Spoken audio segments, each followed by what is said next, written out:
Good morning, good morning, good morning. My name is Abraham Walker with Ask A Walker. You know, the Virginia real estate agent, and I am joined here by my co-host, Crystal Walker. and we make up the Ask A Walker real estate team. You're watching this show on YouTube, Twitter, LinkedIn, Facebook, and on TikTok. Thank you so much for joining us. Today's show, I think it's going to be a good show. We've made a couple slight improvements. Unfortunately, our TikTok people, we won't be able to see those improvements until we hit 10,000 followers, and we are below 2,000 right now. So it's going to be a little while before you all are able to see what we have prepared for you. But you can also check us out on YouTube as well. Excellent. So I think that we're good to go there. All right. So today's show, we have 100 questions every first-time home buyer should ask. And today's question is, What are the most important repairs, renovations, and improvements to make? Excuse me. I'm sorry. I was reading the seller question. My apologies. Today, we're going to focus on counter offers on our buyer side. So, how do you make a counter offer for our buyers? and then for our 100 questions every seller should ask, today's question is, What are the most important repairs, renovations, and improvements to make when selling? all right, so we got our little mood music right there in the background. Excellent. We're good to go there. So before we begin, there is a link in the description to the Perfect Home Questionnaire if you're ready to start your real estate journey, whether that's buying a home, selling a home, or investing in real estate. We'll schedule time to meet online via Zoom to answer any and all of your questions. So be sure to click that link. For everyone who is not on TikTok, the link is in the description. For our TikTokers, we have a link in the bio, in our bio. All right, so we've done that. Also, the way this show works, we're going to have some prepared content. We'll go through our first question, which is going to be the buyer question, and then we will answer any question that you may have. So make sure you post your questions down below. Also, let us know where you're watching the show from, and then we'll move into our seller question, and then we'll close out the show by answering any questions that you may have at the end as well. All right. So today, as we already said, we're talking about counter offers in our buyer section. Okay, before we start the show, let's answer. We had a couple questions on TikTok Okay. that our YouTube people haven't heard yet. So let's just knock out these questions and then we'll move on with the show. So somebody asks, when is the crash going to happen? So they're talking about the real estate crash. We work in the Northern Virginia area, which is right outside of Washington, D.C. I don't see a crash happening anytime soon. For starters, most people who have qualified for a loan can actually Afford the afford home. the home. So we don't really have an affordability issue when it comes to current homeowners. So usually market crashes are tied to when people lose their jobs or industry goes out of business, which is also tied to losing your job. You have to have some type of loss of income for a crash to happen, or just like population moves out of the region. We don't have any of that happening. So it doesn't really makes sense for anybody to expect for a market crash to happen. Yes, interest rates are increasing, but interest rates are only tied to demand. So demand is being killed with interest rates rising, but that has nothing to do with somebody living in their house. They already live here and they already still have their jobs. So they don't have to sell. Yes. And they can still afford their mortgage. So that's why I don't see any crash happening anytime soon. So you shouldn't hold your breath there.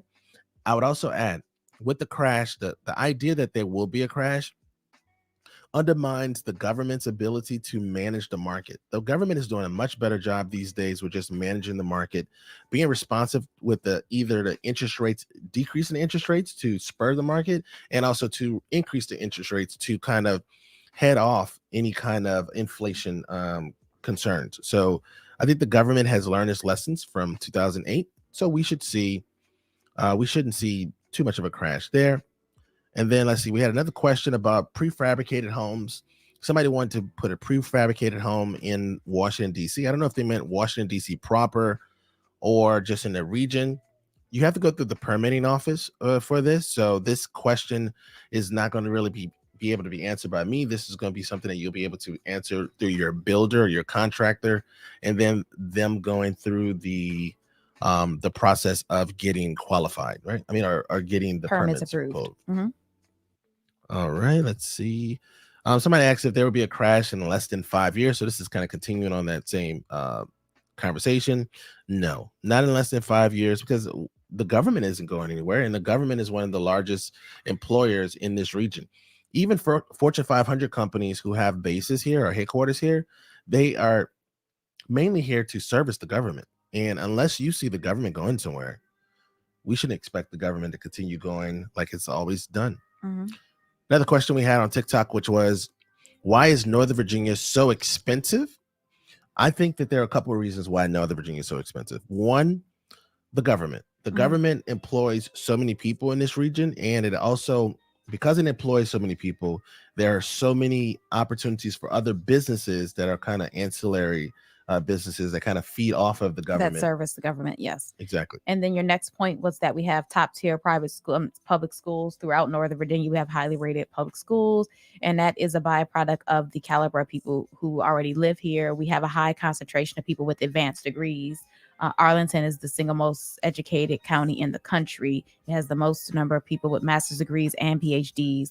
And so when you have people who are highly educated, then then education tends to be a push.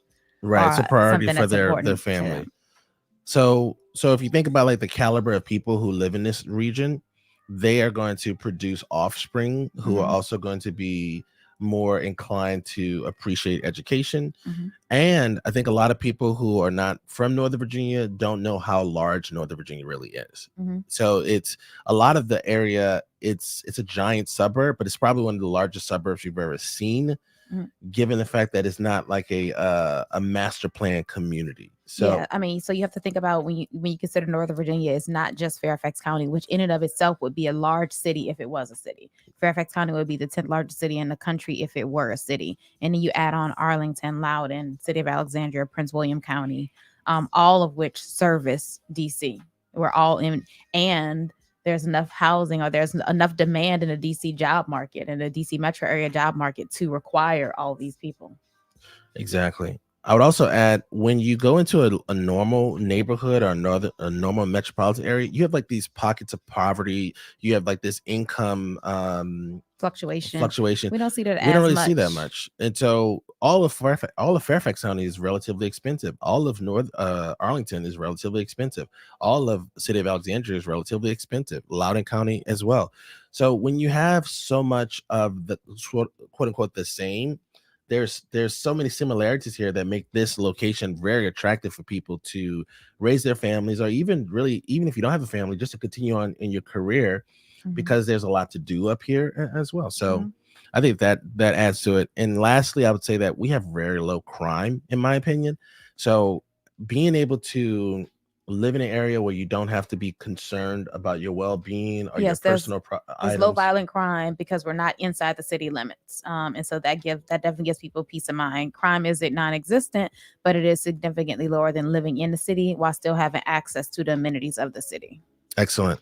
So another question on TikTok was, below average house prices aren't equal to salaries. 30+ year mortgages can kill a young family. Okay, so there's this thread that I've seen where people are talking about that since homes aren't affordable, then there must be a crash coming. This is just not the case. America doesn't produce enough housing to house everyone. So that means that we need a combination of rentals, and we need a combination of homeowners. We will never match the number of homeowners to renters. Like, there'll never be enough housing stock to move everybody that would like to own a home into a home. So that means that owning a home is a privilege. Since it is a privilege, it's going to be a luxury item. Since it is a luxury item, then that means that as long as there's competition for that luxury item, home prices don't have to decrease. They don't have to be affordable too. So we're seeing that right now. Yeah. With increased interest rates, prices are still increasing, and people are still buying homes. So who are buying those homes? Those are people who can afford those properties. So I would rather you not think to yourself, you know what, home prices are high. That means that home prices in the future will be low. That is really not a good strategy for long-term sake. I mean, I think you're going to be disappointed for a very long time. So if you can afford a house, buy a home. If you can afford maybe a condo, buy a condo. try to get into the market as best you can. All right. When will know? Okay, excellent. Excellent. So good. So we cleared out all the questions from our TikTok. And now we can go into our 100 questions every first-time home buyer should ask. All right. And today's question is, how do I make a counter offer?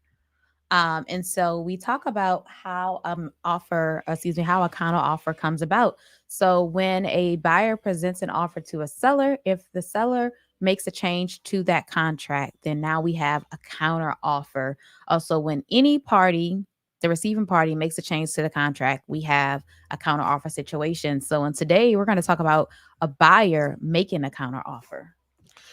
So with a counter offer, you must know that as soon as the counter offer is enacted, that's a new offer altogether. So I know we use the word counter offer. Mhm.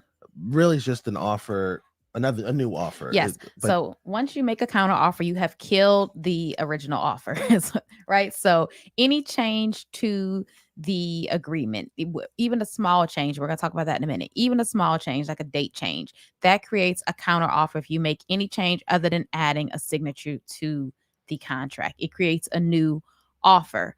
And so that can be risky, right? Because when you create a counter offer, then now you've essentially rejected. This is how we present it to a seller. When we present an offer to a seller from a buyer, we say, okay, you have three options. You can accept this offer, you can reject this offer, you can create a counter. Well, if you counter the offer, you essentially have rejected the offer, even if you're making a small change. that's true. All right, so let's talk about like the process. So the buyer's offer was presented, seller sends the counter to the buyer.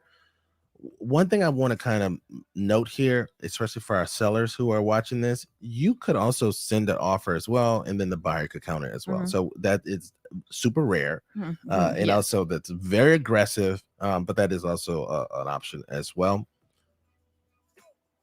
And then, so you say the buyer has sent the offer. Now the seller sent an counter. And so, in this scenario, we actually had this happen when the market slowed a little because we're not seeing a lot of offers right now.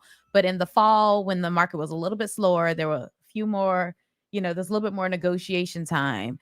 So we had a buyer who presented an offer to a seller. They're actually asking for closing cost assistance in the amount of $15,000. The seller thought that was a bit much, so they came back and countered our clients and offered them $5,000 in closing cost assistance.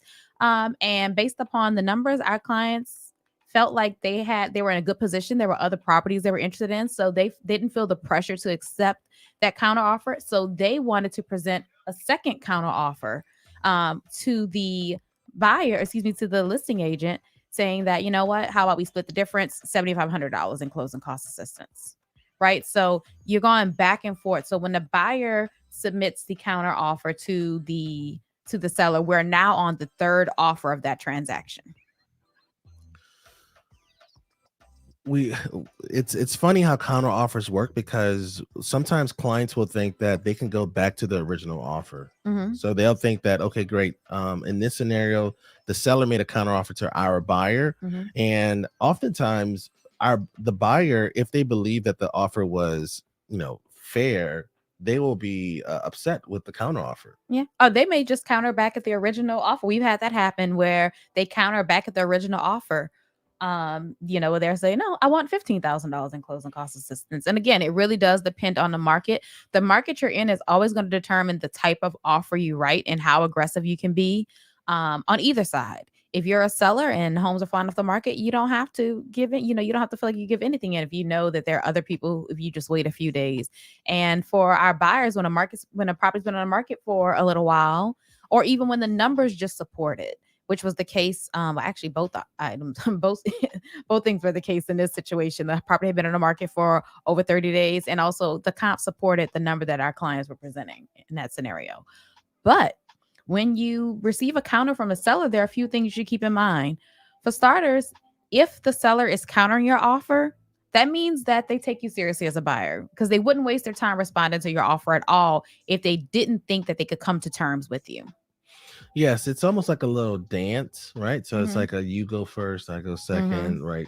And if the seller is even willing to entertain responding, then that means that they are negotiable. So now it's time to come to a solution that works for both individuals. Yes. So they want to come to an agreement. You can tell because they reached out. They didn't just outright reject, because we have had offers rejected before, right? In this scenario, the seller has said, okay, I can't agree to everything you asked for, but these are the things I want to change. Everything else remains the same, but let's change these one or two items. Yeah. So usually what happens at a counter offer, the buyer sends over the contract, and then the seller will just send over like a little changes that they would like to make that will essentially amend the original contract. Yes. So And it's not like a new document altogether. it's not a new document altogether. So it's going to be the same contract. They're going to line out whatever it is that didn't work for them. It could be something simple. You see there, I say it could be something just like a date change. It could be, they wanted to close on the 15th, but you're out of town on the 15th. So we got to close on the 20th. It could be something very simple, right? Or it could be something to do with sales price, the conveyances, any number of things, right? But whatever item is changed, then they're going to line it out and put what they would like to happen instead. And then you're going to all initial if you agree. But again, in this scenario, we're talking about our buyers countering the seller's counter. So that would mean that rather than initialing the change they've made, you're going to make your own change and we'll initial that. Now, a counter offer does create a new contract. And when we highlight that, the reason we're doing that is because while your counter is out to the seller, they could receive another offer. So if the sellers wanted to say to our clients, hey, I only want to give you $5,000 in closing costs. And then our client sent over a counter that says, you know what? We'll take $7,500 in closing costs and let's split the difference. Well, in between that time of us receiving the seller's counter and them signing the counter that we send back, there is nothing but space and opportunity for another buyer to come in and make an offer on that property. We actually had this happen last year where we were in negotiation, like a verbal negotiation with a listing agent. So we were representing the buy side, and it was a multiple offer situation. Our client had the highest offer on the table, or at least they had the offer that the seller wanted to take. And so we were going back verbally to kind of iron out what the details are going to be. And we had come to terms with what the counter that the seller was going to provide us to get the contract ratified. While we were negotiating, a buyer submitted another offer that was much higher than our offer, and they went with that offer, right? So our client lost out because of the very fact that once a counter is initiated, it's still open, like the property is still available. Yes. As long as you haven't come to terms and come to an agreement and everyone has signed, then that means that someone could swoop right in. And so that is why it's important to, if you go back where I say housekeeping items can wait, housekeeping items can wait. And when I talk about that, or when I say that, I mean that if somebody's last name is misspelled, if there was, if the blinds convey and we marked that it didn't, and we've already heard verbally that the seller is okay with, you keeping the blinds, well, we can go ahead and we can wait a day. Let's get ratified. Let's not go back and forth about something small that we can change with an amendment after we're ratified. And I'm much more aggressive when it comes to housekeeping items. I consider everything housekeeping except the price. So soon as the seller gives us a counter offer, my initial reaction is to try to get my client to sign that document, and then we will negotiate any other terms after we have ratified, because we have a couple contingencies usually in all of our contracts. Either we have the HOA contingency or the home inspection contingency, which allows us to get out of the contract. Because we know we can cancel the contract due to these items, the seller still has to be open and flexible to any requests that we make. So the negotiation process still is happening, even though we've quote unquote ratified. So that's why housekeeping items, sometimes we can have clients who are sticklers, like, my name was misspelled or the street was wrong. If it's something small, if it's a housekeeping item that doesn't change the terms of the contract, go ahead and sign it so that we can get under contract before another buyer comes in and swoops in. Now, the next part we have here is going to be a few tips that we had from the book, and we're going to talk about how some of those tips don't apply to us. So one of the tips that was included was including an offer deadline. We did that quite a bit last year. It was such a crazy market. You're trying to hurry and get your offers in so that, you put your offer in on Thursday, hoping that the seller make a decision Friday before the weekend comes. So you would put in what you thought was a solid offer, and you would have an offer deadline saying this offer expires Friday at 9 p.m. in hopes that you can get the seller to make a decision before they have an opportunity to get any more offers. Well, we did that a few times, and Virginia is a time is of the essence state. That means that we don't have deadlines in our contracts. So when you had agents, or when we received offers that had deadlines, or when we presented offers that had deadlines, that was something that we wrote into the contracts ourselves in other terms, or by adding an addendum to the contract. And we actually found out from our broker, and she said, "Hey, I noticed that a few of your contracts had some timelines written in there, some deadlines written in there." She said, "That's invalid, right?" And we were like, "What?" She was like, "Yeah, so you can't." She said, "If the buyer decided to sign your offer after the fact, after that deadline had expired, you'd be under contract, because in Virginia, time is of the essence, and that requires us to present offers in a timely manner, respond in a timely manner. And so, if you wanted to cancel your offer at a certain time, essentially you'd have to send another signed document from your client saying that the offers are rescinded, rather than issuing a deadline. So you can definitely let the seller know that, we're going to cancel this offer at a certain time if we don't hear back from you. But we cannot have offer deadlines in our contracts here. I like to add as well. Sometimes we have buyers who come to us and they say, I have two properties that I'm interested in, right? So property A, property B. I want to put two offers on both properties. I want to put an offer on both properties at the same time, because in Northern Virginia, especially, properties come on the market on Wednesday, and then they go under contract usually on Sunday or Monday. Well, unless you can afford both properties, we can't really put offers on both properties. So our hands are tied there as your real estate agent. Like, we have to do things that are ethical on our end. So this deadline usually comes into play because our clients will want us to use creative techniques. Yes. So we have had that happen. Yes. Now I will say agents are still doing this deadline strategy, and I don't think that enough people know that they can still go into contract even with a deadline. So we try to protect our clients as best as we can. So that's something that we do not do. All right, so let's go into our second steps, a second phase of our show, where we answer some more questions before we get ready for our 100 questions every seller should ask. So that was question number 40. How do I make a counter offer? If you're watching this show and you missed that segment, there will be a rebroadcast or replay on our YouTube channel, Where to Live in Northern Virginia. So put your questions down below if you have any questions about buying a home, selling a home, or investing in real estate. Also, we do have a link in the description to our perfect home questionnaire. So you'll click that link and complete that form to schedule a session to meet with Abraham to discuss your home buying needs. Well, whether you're looking to buy a home, sell a home, or invest in real estate. And for our TikTok viewers, that link is going to be in the bio.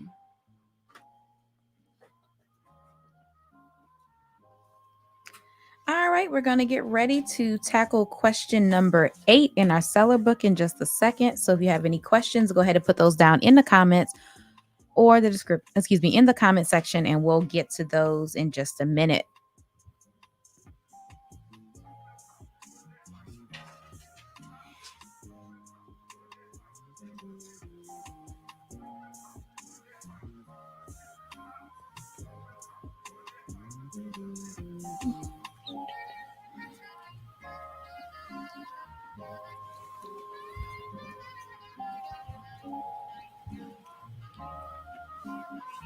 All right. So we have one question right now on TikTok.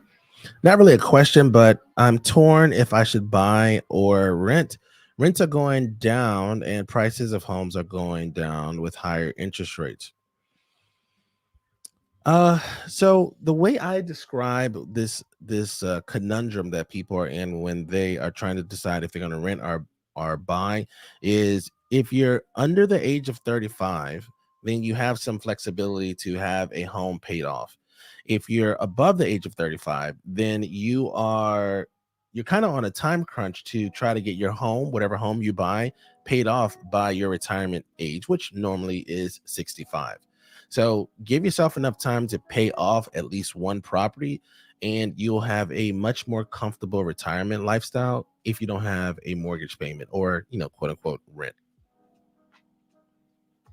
I'd like to ask, where are you renting that rents have gone down? Because throughout much of North Virginia, rents have actually gone up, just like home prices. Where are you located? So let's see. There was another comment this individual made, which is the Fed is expected to raise rates again, so that'll continue to push home prices down. They're in Orlando, Florida. Oh, Yeah. okay. So yeah, Northern Virginia, our home prices have not gone down. Our home prices have actually continued to increase. If you look at home prices year over year, our home prices are actually still increasing. So yes, I think Florida Orlando in particular has some challenges that we do not have. In Northern Virginia, we just have a stronger economy since a lot of our jobs are tied to the government. And the government isn't going anywhere. And no matter which administration is in, so whether you're red or blue, whatever you vote for, Mhm. they don't really decrease the size of the government. So there isn't really any risk associated with our market there. Yeah. So fortunately, prices have gone down in Orlando as far as rentals, but rents in this area have actually gone up quite a bit. So yeah, we're not seeing that same thing here. But if you're 29, then you have a couple more years to kind of risk your decision or delay your decision. I would still make 35. I would still make 35 my decision year, because if you could buy something at 35, then you give yourself 30 years to pay it off by the time you retire. And again, everybody gets old, right? Most people get old. So you want to kind of prepare yourself for old age. Gotcha. Thank you for your insights. My pleasure. My pleasure. So keep those questions coming. We are about to go into our 100 questions every seller should ask. Question number 8. Yeah, so this next section we're going through is going to talk about renovations and repairs. And so we're going to just give you our inside scoop on what's worth doing, what's not, and how to time those things.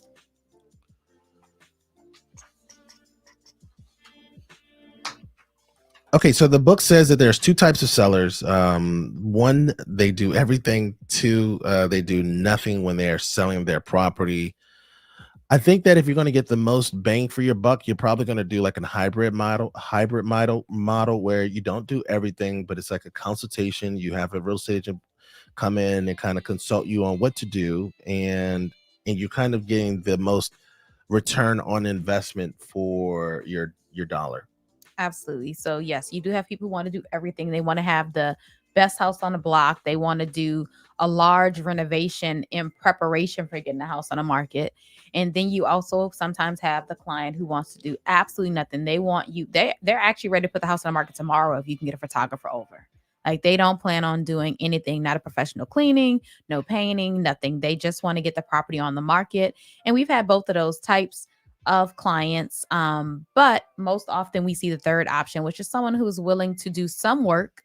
They don't want to take on a massive project. They want to, have a reasonable timeline from the date of the initial meeting until getting a property on the market.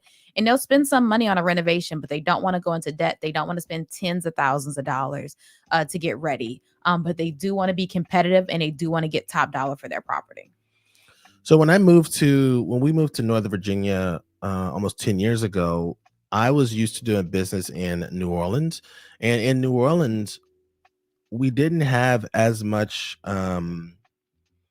time between meeting a client, meeting a seller, and putting the house on the market. So in Northern Virginia, first of all, is more expensive. You have more educated homeowners. So there is this process that goes to actually getting a home ready to sell. So I would say on average, we usually meet with our seller clients at least 3 to 6 months before they're actually going to put their houses on the market, to kind of go through this kind of project manager process of selling their property. And this is why it's important to speak with an agent before you talk to a contractor. A contractor, can come over and share with you all the things you could do to your property, everything that you could do to make the house more attractive, what they're seeing in other homes, what they're doing for other people. But that doesn't necessarily translate into what's going to help market your home best, because you don't want to over improve, but also it's not always necessary to make all those improvements. You don't want to over improve for the neighborhood, because while it is great to have the best house on the block, the more money you spend in renovating, the less money you're going to make, or the less.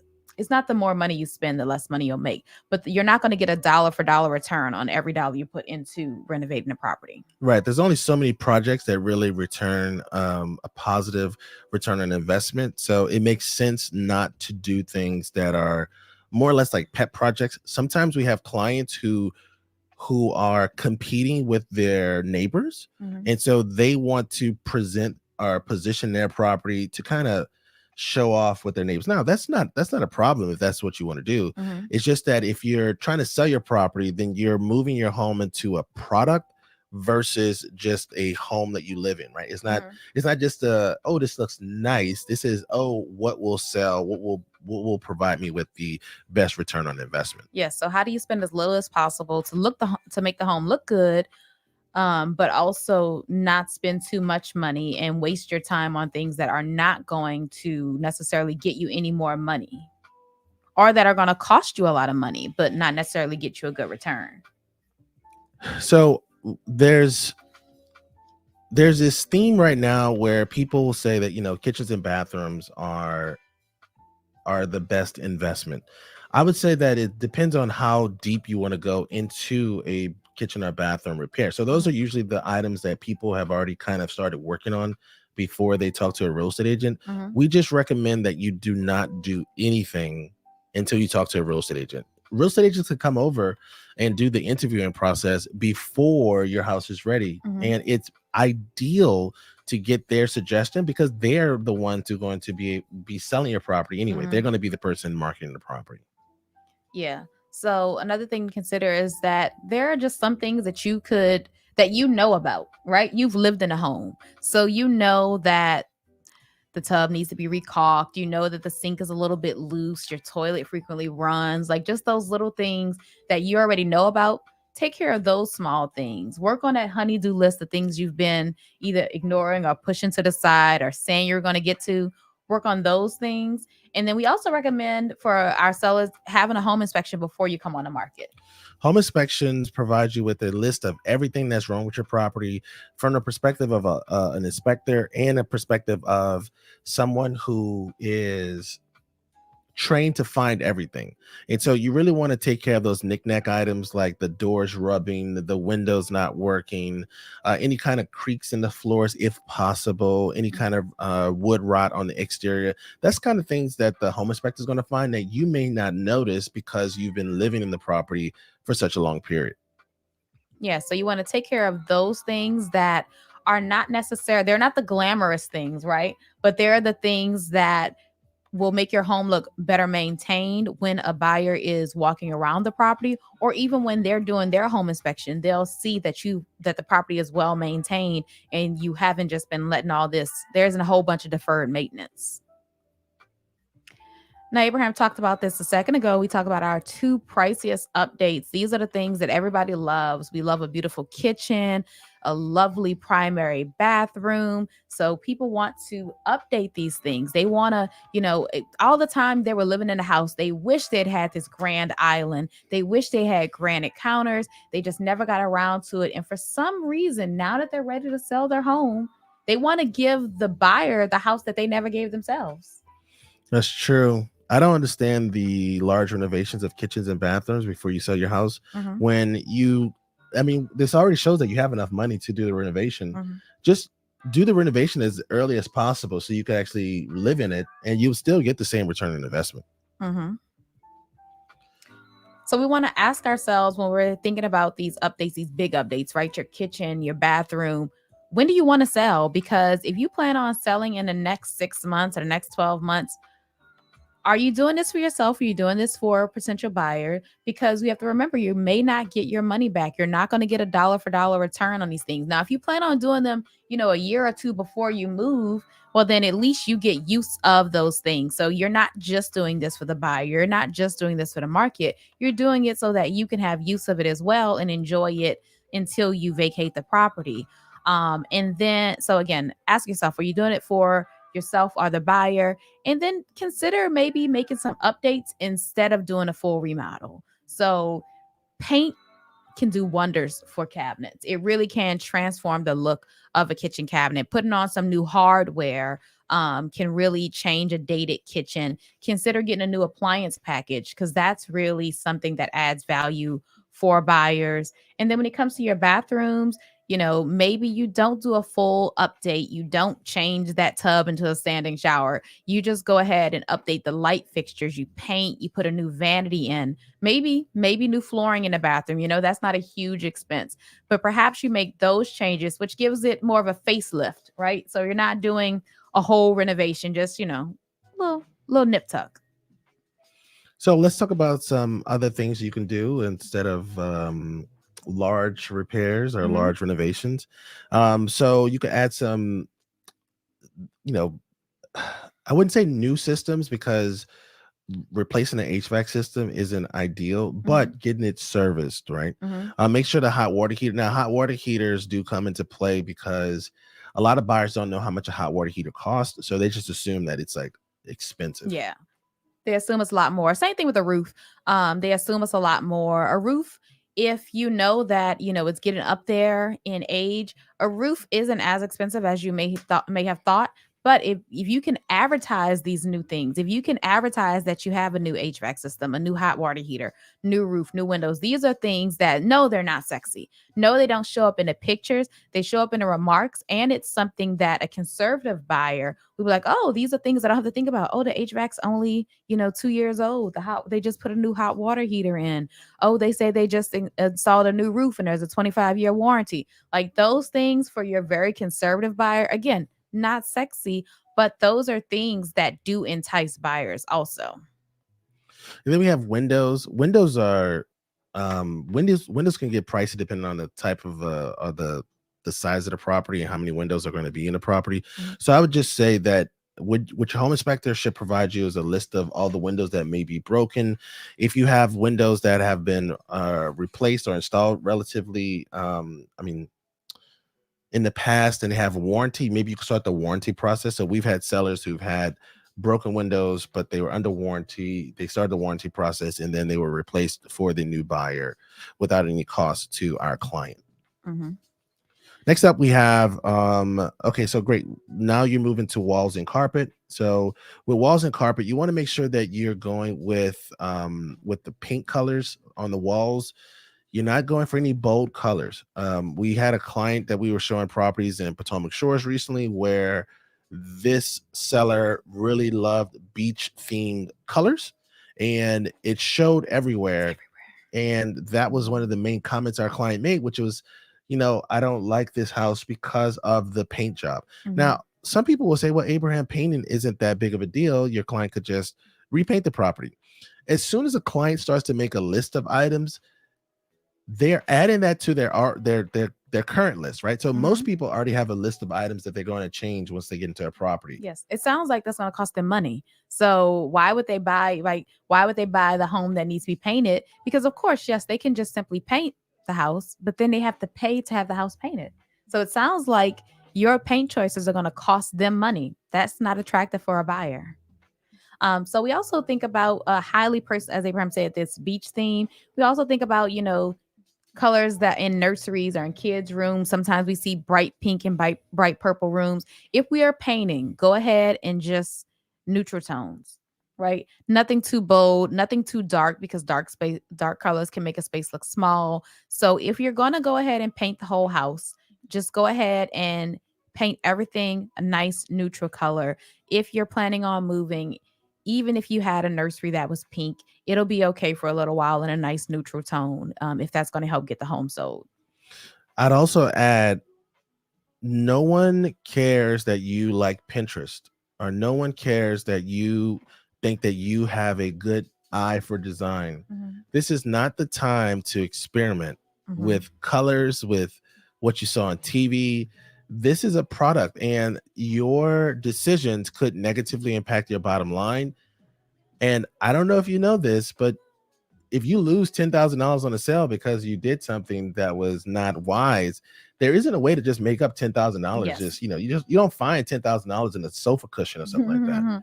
So be mindful of this, and I think you'll be fine. So now when it comes to flooring, you want to make sure that if the carpet is worn out, like there's been a couple properties I've been showing over the past couple weeks where the carpet looks like a dog has been running up and down doing laps, and our cat has been scratching all over the place.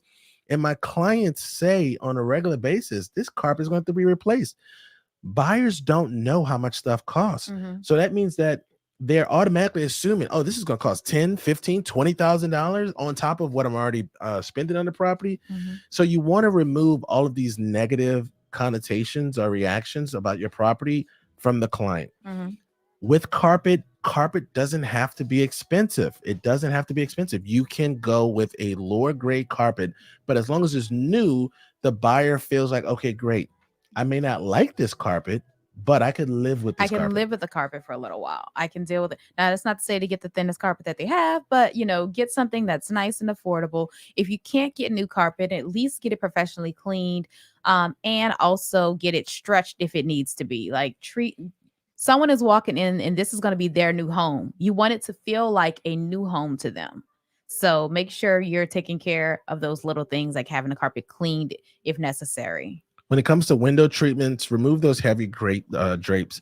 Also, drapes are dead. I mean, unless we're in luxury homes, if we're in a luxury property, or if you have modern drapes. Yes, but like those heavy, ornate, really dark drapes, they're not doing anything for you. They're not doing anything for the house. They're not doing anything for the pictures. So something light, something lightweight, something that brings light in, but nothing too personal. Once again, not something that's really personalized, that really changes the flow and gives the room a certain type of look. Like we want neutral all around. Even we're going to go into shower curtains, even with your shower curtains, something nice and subdued, something that is not going to scream at the buyers in the listing photos. So just something nice and neutral shower, bathroom mats.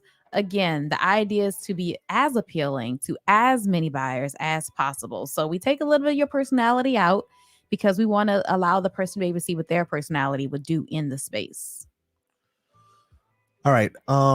So some seller tips: don't do everything.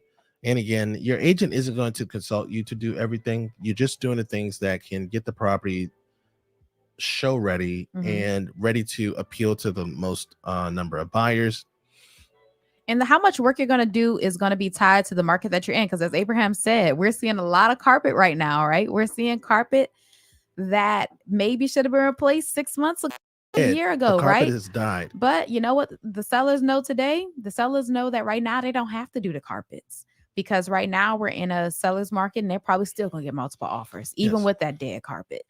So the market that you're in is going to determine how much work you have to do. And then if there are some unfinished projects, or specifically like you have an unfinished basement, that can be seen as a feature, not to a lot of buyers, but it can be an opportunity for you to spin this as a chance for the buyer to put their own touch in a basement. You can point out, well, we have a rough-in for a bathroom, or, this is a large space. There could be a fourth bedroom down here. So there are ways to make unfinished projects appear appealing. But that does not mean you shouldn't do anything to get your home ready to get to come on a market. Excellent. So that is question number 8. What are the most important repairs, renovations, and improvements I should make to my home before I sell? And that's from 100 questions every seller should ask. We hope you like that segment of the show. Now we'll get into the questions. We have a couple questions on TikTok, and we actually had a comment on YouTube or LinkedIn. Kevin Reacher says, a roof actually saves money on insurance. It's a good point. Thank you so much for that, Kevin. All right, ask those questions. Get those questions ready for us. If you have any questions about buying a home, selling a home, or investing in real estate, post those questions down below. All right, so we had a question on TikTok. What would be a top reason to purchase in Northern Virginia? The first reason is that I live here. So That you was would my be answer. okay. So we live here and we like it. What are the top reasons? What would you say? What is one of your top reasons for living in Northern Virginia? For me, wait, there's the question living or buying. What was the question The top again? reason to purchase in Northern Virginia.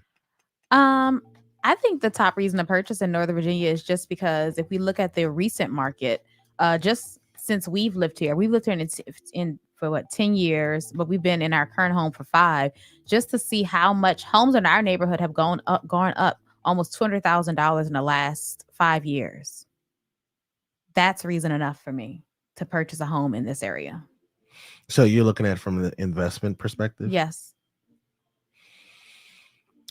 I would say the reason to purchase a home in Northern Virginia is one time we had a client who we were shopping for properties for almost 8 or 9 months, and they really could have purchased most of the properties that we saw, but they were kind of infatuated on finding the perfect home or the right home. And there really is no right home. There's just a home that you're in, and you're going to make it right over time, right? You're going to have to deal with the shortcomings of every home. So I think that purchasing a home removes that decision off of your plate.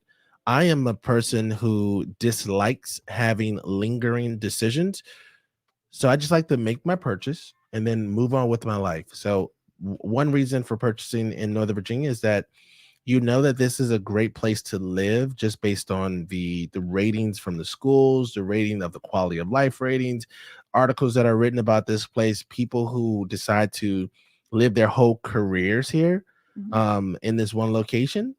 So that's one reason that you know that living in Northern Virginia is great. Another reason that I think is a top reason to purchase in Northern Virginia is that we're so close to DC that you get the opportunity to have city experiences Mhm. without being, 2 hours away or 3 hours away. Like you we're relatively in close proximity to a lot of creature comforts that are usually only available in major metropolitan areas. Yes. So that's my favorite thing about living here. So that's why I asked, is it the question about purchasing or living here? Because my favorite thing about living here is that there is so much to do because we do have, pardon, we do have so much to do, of course, in our area, whether through the great park system in Northern Virginia or even just the multiple places that we can get to within a short drive, right? We can get to DC to do our DC things in 25 minutes. We can get to Baltimore in an hour. And so I enjoy the fact that although I don't live in a city, that I don't have to miss those things that I like most when I did live in a city. Okay, so somebody said so our questions not allowed. So the way our show works is we have prepared content that we kind of go through. We have a presentation about buyer questions, and then we have a presentation about seller questions, and then we answer your questions in between those segments. So I apologize that we were in the middle of our seller segment, and we don't like to interrupt the segment because that kind of That throws us off as far as where we are and making sure that we get all of our points that we have planned to speak about taken care of. and it also makes it challenging to so these videos are usually chopped up and republished on YouTube. So if we stopped every time we had a question, that would just make it challenging to Edit the final video. exactly. So we apologize about that. All right, so we have a question. Somebody said, a new dad here, any advice for a new father? I'm sure he does have some of that. I do have advice for a new dad. So if you're a dad and you're watching this and you're a new dad, I would say think of your children as a 50-year project versus an 18-year project. I think one of the switches that we see with parenting these days is that there is no longer this focus to just get your kid out of the house, to graduate from high school or to get your kid through college. You can now plan a much life with your kid, and I think that would make it easier for you to take it lighten up on yourself, right? Like to have a little bit more grace with your children as they go through their development stages, and see yourself with your kid for those 50 years, right? Like I have a conversation with my boys about when I'm 75 and they are 50 themselves. So see yourself with your kid for a longer period of time as one of your more important relationships, and invest accordingly. Investing accordingly. Um, my next advice would be to make declaration statements at the beginning. So sometimes you'll hear people say that they don't like to have these aspirations or these high expectations for their children, or at least not how how your child will perform per se, but just like how they're going to show up. And people will say, well, I don't know what type of child I have, and I don't know if they're going to be resistant to this. I would just say make declarations like, like my child will be have good manners, my child will be studious, my child will be courteous, my child will be kind. Make those statements at the beginning of the journey, and then try to work towards accomplishing that over the time that you have with them. And then my last tip is that you really have a baked cookie for the most part by the time your kid is like 14, 12 to 14. So you need to we had a dad in our dad's group who was having a new kid, and he said that he wasn't going to participate in the child's life or be that active until the child was like 5 or 7. And I was like, you're crazy. I mean, It's too late. That's a lot of developmental years that you've let slip by just because you believe you weren't able to communicate effectively to this person. But children are picking up all your mannerisms. They're picking up like how you respond, um the family ethics, like what do we think is fair, what do we think is right. They're picking up all those things at the beginning of the process. So I would definitely recommend you be engaged. And since you're a dad too, I would say that you do not have to stick to the social norms or the cultural norms of what a dad is. When we had our kids, I used to be with the boys on a regular basis, More than me. and people used to be like, "Oh, where's your wife?" And I was like, "Oh, she's at." Work. Oh no, not even wife. They used to say, "Where's their mother? Where's their mom or something like that?" And I was like, "Oh, she's at work." And they were like, "Oh, okay, so she just lets you watch the kids." And I was like, "I don't think that's. I mean, I don't. I'm not watching the kids. These are my kids." So again, you could be as involved as you want with them, and I have a great relationship with my boys. So and I think that that's because of the investment that I made. And when he speaks about his dad's group, or he talks about his dad's, he runs a dad's group here in Kingstowne. Well, it's the DC dad's group, but they meet every Friday morning here in Kingstowne. They have a couple other locations, right? Right. We have Centerville and Arlington as well. So great question. Great question. Keep those questions coming. So we have somebody said, hey, Nia Love 789. Thanks for joining the show. Get those questions ready for us.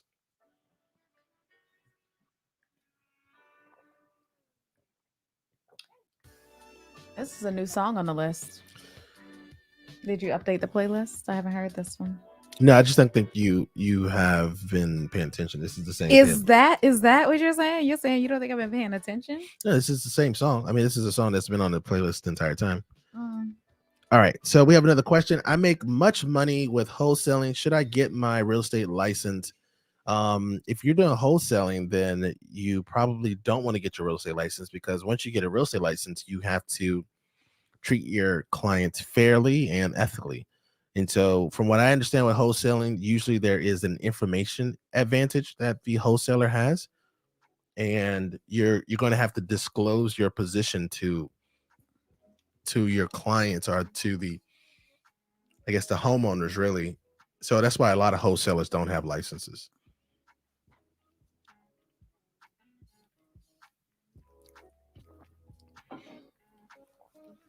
And it's not that wholesaling is not ethical. It's just that you have an information advantage.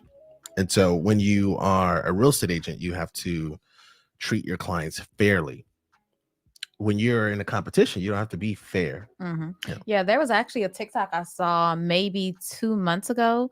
It was an investor. He was selling his condo, And his agent came to him and said, "Oh, we have an offer." I think he wanted to list it at one price, and the agent told him to list it for however much less than that. And then he presented him with an offer that was $10,000 below the list price, and advised him to take the offer. And it turned out that the agent owned the LLC that was the buyer. Mm. And so the way the seller found out was actually that something happened. I can't remember the specifics about it, but somehow he got a call about the property after the closing. And he was like, "Oh, I don't own that property anymore." They was like, "Oh, yeah, but you know the owner. So I was hoping that you could, reach out to them for me." He was like, "I don't know the owner." He was like, "Yeah, the owner of this LLC is so and so." And it turned out it was his agent. It was a whole thing. This happened in one of the Carolinas. This was like maybe 2 months ago. Oh, wow. And so of course the guy reported the agent to his broker and the board, the real estate board. Sounds like it could be a delicious lawsuit. Right. So yeah, so when you're an agent, you have to disclose certain things, and so you cannot have your client at a disadvantage. All right, keep those questions coming. Keep those questions coming. We'll stay on as long as you have questions.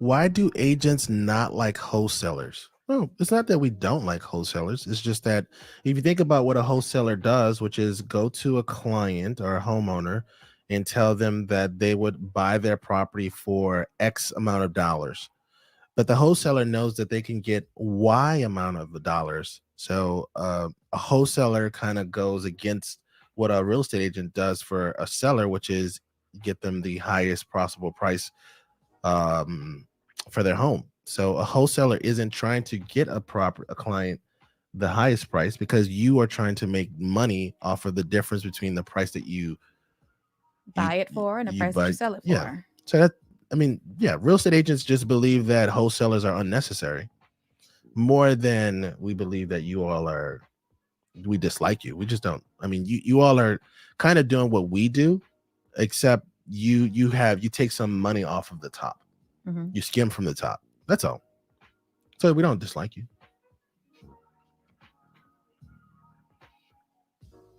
So tomorrow's show, we're going to get into a topic on our buyer side that is very timely for the market that we're currently in. And it's going to be, what do I do in a multiple bid situation? Which in nearly every scenario for nearly every property right now, we are seeing multiple offer situations. So that is very timely. We're going to share what Elise shares in the book, and also some tips as far as what we're doing with our clients at the moment.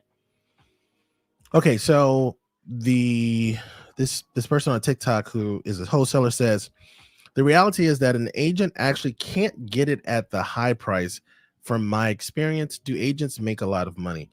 All right, so as far as the whether or not an agent can get a property at your high price, that again, agents have access to the MLS. The MLS is one of the best tools to exposing a property, whereas a wholesaler will have their private network of individuals that they market the property to.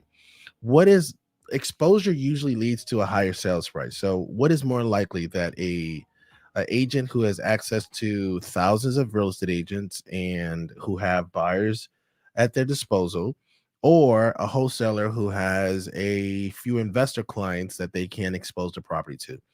We have wholesalers that reach out to us on a regular basis. They send us an email saying, I just got a property under contract and this property is going to be available for two weeks or something like that. Mm-hmm. And that email list is their exposure.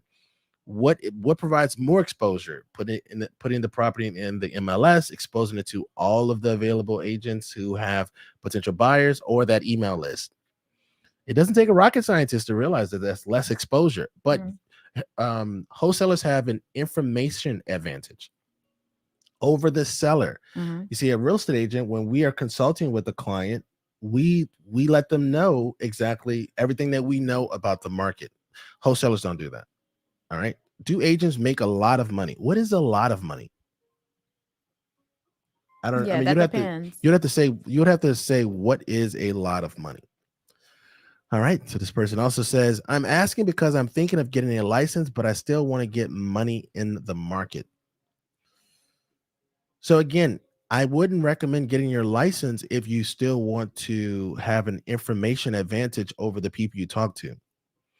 If it comes out that you have an information advantage over the people you talk to, then they could report you, which means that you could lose your license. So that's why agents have to operate fairly, and that's why agents have to have a certain level of ethics and decorum when they communicate to clients, because we our licenses allow us to do our job. With a wholesaler doesn't have a license. There isn't like a wholesale ethics board that holds you all accountable to practices, best practices. So that's another reason why there is this illusion that agents, quote unquote, dislike wholesalers. It's just that wholesalers, in our opinion, provide a service that really, if a seller knew that they could probably make more money just going through a real estate agent, they just wouldn't use your services. But this is not, make your money. Make your money. It's just that if you get your license, you're going to have to operate differently. So tomorrow's show, for the sales side, we're going to be covering question number 9. Is it more difficult to sell a vacant home than one that is being lived in? We are seeing more vacant homes on the market as we move closer to the summertime, because people have already moved out of their houses, or they've already PCS, if they're with the military. So that'll be a good show as well. All right, we have another question on TikTok. How can you get funding to renovate? Just qualify for a loan. Are you talking about outside of qualifying for a loan? Because there are loans there's with the FHA, there's a 203K product that allows you to do some renovations, and then with conventional loans, there's also some renovation products as well. If you're going to go conventional route, you do have to be well qualified for those renovation projects or products. And these are to purchase homes that need renovations, not to just renovate the home you currently own. If you already own a home, you could also do a home equity line of credit on your current property and then use the funds from that.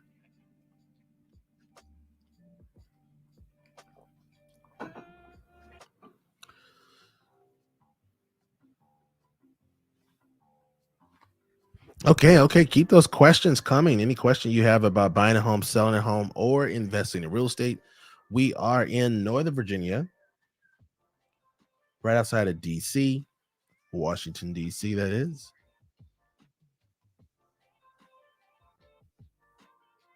All right, so we have a question here. How can I get a discount? My mom did my homework for me. I think that's. Oh, okay. I think that's like a little bot. troll person. That's a bot, Excellent. maybe. Don't put that up. Yeah. Interesting. All right. So we'll just block that user there. Little funny guy or girl. All right. Keep those questions coming. Any questions you may have. Also, while we're waiting on some more questions, just know that there is a link in the description to the Perfect Home Questionnaire. Fill out that form, and we will schedule a time to meet online via Zoom to answer any and all of your questions about real estate.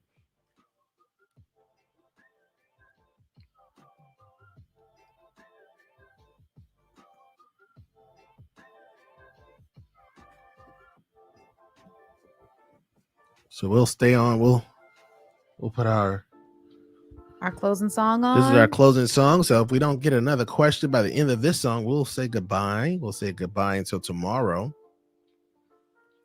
when we will tackle 2 more subjects. We are getting closer and closer to the midway point of our first book of the 100 questions every first-time home buyer should ask.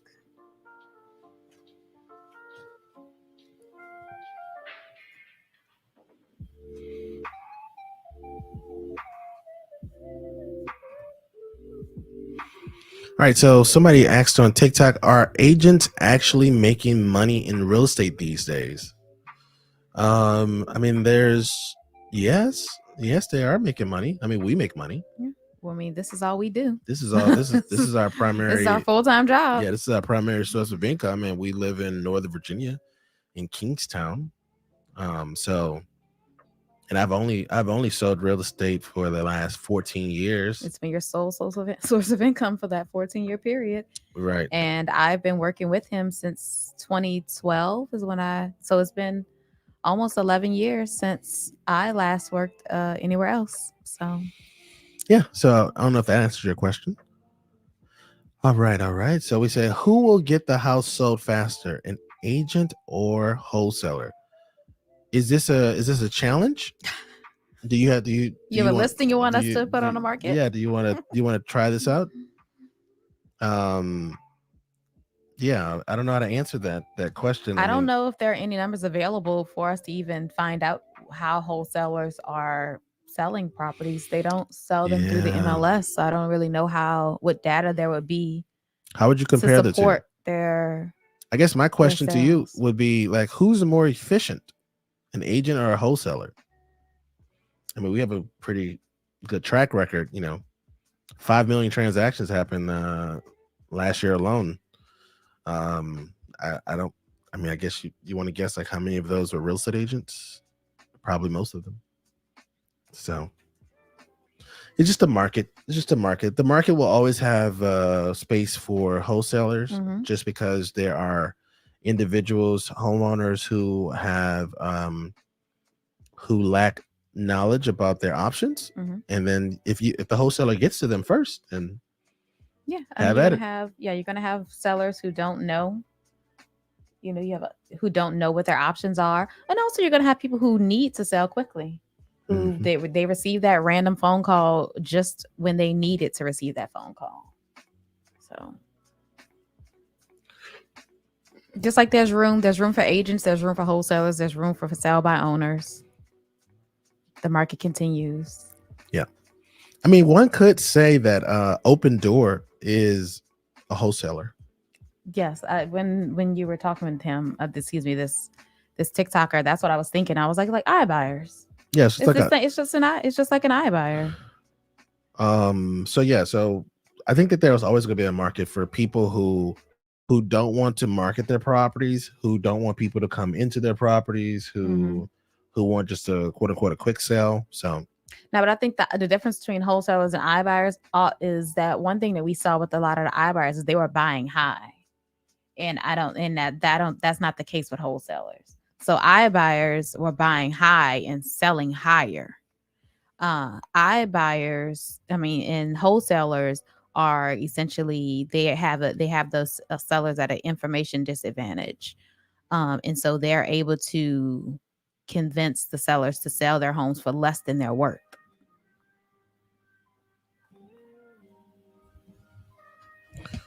All right. So keep those questions coming. We'll stay on just one more song since we got that question. Make sure you follow our channels. So wherever you're watching us, make sure you follow along. YouTube, TikTok. I don't know if you could follow on Facebook. I guess you could follow on Facebook. Yeah, you can like the Facebook page if you like the Facebook page.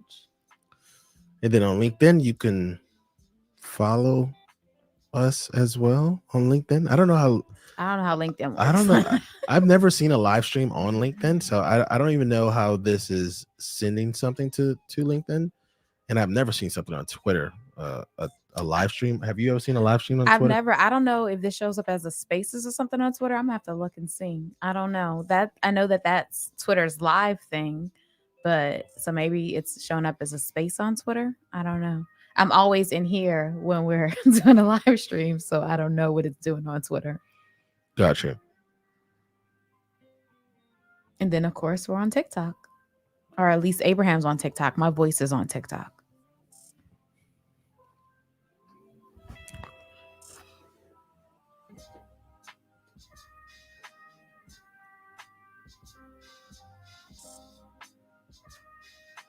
Boom, boom, boom, boom, boom.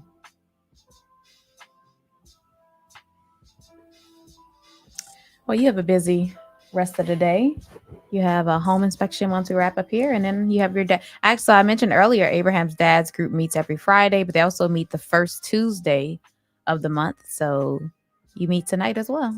So you have your dad's group tonight, right? Is that tonight? It's in your calendar for tonight. So yes. Oh, okay, excellent. I'll have that tonight. You have your dad's group tonight. It's in your calendar. Excellent, excellent. Well, thank you all so much for watching today's show. You can watch us again on tomorrow. We got another question in. Is the real estate market crashing in America like it seems? No, not really. Real estate is a local game. So every local market is going to be different. So in Northern Virginia, the real estate market is not crashing. We also kind of talked about this a little bit earlier. So watch the rebroadcast on our YouTube channel to get my answer and a little bit more deeper dive into that discussion. Excellent, excellent. So watch us tomorrow. We'll be back on 10 a.m. Eastern Standard Time. We go Monday through Thursday, 10 a.m. Eastern Standard Time to answer your questions about real estate. My name is Abraham Walker. And I'm Crystal Walker. And we will see you on the next show. Peace.